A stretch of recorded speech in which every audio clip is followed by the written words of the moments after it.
Bonjour, on va parler aujourd'hui de calcul des limites. Comme vous le savez, donc le forme indéterminé, on a 4 formes indéterminées, plus l'infini moins l'infini. Pour la fonction somme, pour la fonction produit, on a une seule forme indéterminée, l'infini fois 0. Pour la fonction quotient, on a deux formes indéterminées, 0 c'est 0 et l'infini sur l'infini. On va parler aujourd'hui de la forme indéterminée 0 c'est 0 et quelles sont les astuces pour lever l'indétermination. On va commencer par un premier exemple. La limite quand x tend vers 2, 3x au carré moins 4x moins 4 sur moins 4x plus 8. Pour calculer les limites, bien sûr, on commence par remplacer par 2 et on va voir est-ce qu'on a une forme indéterminée ou non. Donc, cette limite égale. Donc, si on remplace 4 fois 3, 12, moins 8 moins 4, c'est 0. Pour le dénominateur, encore moins 8 plus 8, c'est 0. Donc, c'est une forme indéterminée. Forme indéterminée. La forme, donc, 0 sur 0. Pour ce genre de forme, on a une fonction polynôme sur une fonction polynôme, et bien une fonction rationnelle. On n'a pas une racine carrée. Donc, c'est quoi la méthode pour lever l'indétermination? Si on a la forme 0 sur 0 et on a fonction polynôme sur polynôme, on factorise le numérateur et le dénominateur par x moins x0. Ici, on est en train de calculer la limite quand x tend vers 2.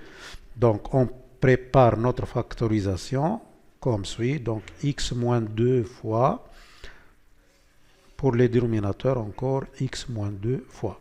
Toujours, si on a un polynôme sur polynôme et on a trouvé la forme indéterminée 0 sur 0, cette méthode elle est toujours pratique. On factorise par x moins x0. Et si notre x0 c'est 2, on a dit x moins 2. Au lieu de 2, si on a moins 2, on va dire x plus 2, etc. Après, donc pour le numérateur, on a un polynôme de deuxième degré. Donc x moins 2, on va multiplier par un polynôme du premier degré, c'est-à-dire c'est un polynôme de la forme ax plus b. Et avec ça, on a premier degré fois premier degré pour trouver un polynôme du deuxième degré. C'est quoi les coefficients qu'on va utiliser ici, a et b? Le a, c'est le coefficient de x au carré pour notre numérateur. Donc, on va dire directement c'est 3 fois x. 3 fois x. Après, pour le b, qu'est-ce qu'on a dit? Moins 2 fois b donne notre constante moins 4. Moins 2b, c'est moins 4. Ou bien notre b, c'est moins 4 sur moins 2. Moins 4 sur moins 2 donne plus 2. Donc, une petite remarque. Notre b, comment on a trouvé notre b? On a divisé le constante moins 4 sur moins 2. Donc, ça, c'est notre factorisation. Juste, c'est très simple de faire attention. On a trouvé 0 sur 0, on a factorisé par x moins 2. Avec ça, on a trouvé la factorisation x moins 2 fois 3x plus 2. On a dit c'est un polynôme de deuxième degré. Donc, x moins 2 fois 3x plus 2, c'est-à-dire ax plus b. Le a, 3, c'est le coefficient de x au carré directement. Et le b, c'est quoi? Donc, notre constante, le numérateur, le moins 4, on divise par moins 2. Pour les dénominateurs, donc c'est un polynôme du premier degré, donc on va multiplier juste par une constante. C'est quoi cette constante qu'on va multiplier? C'est notre a ici. Donc fois moins 4. Ça, c'est la factorisation.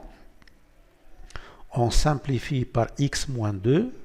Donc cette limite égale limite quand x tend vers 2, 3x plus 2 sur moins 4. Et cette limite, donc, on n'a pas maintenant une forme indéterminée. 3 fois 2, c'est 6 plus 2, c'est 8. Qu'on divise par moins 4, cette limite égale moins 2. Je vous remercie pour cet exemple. Deuxième exemple pour le vidéo numéro 2, Inch'Allah.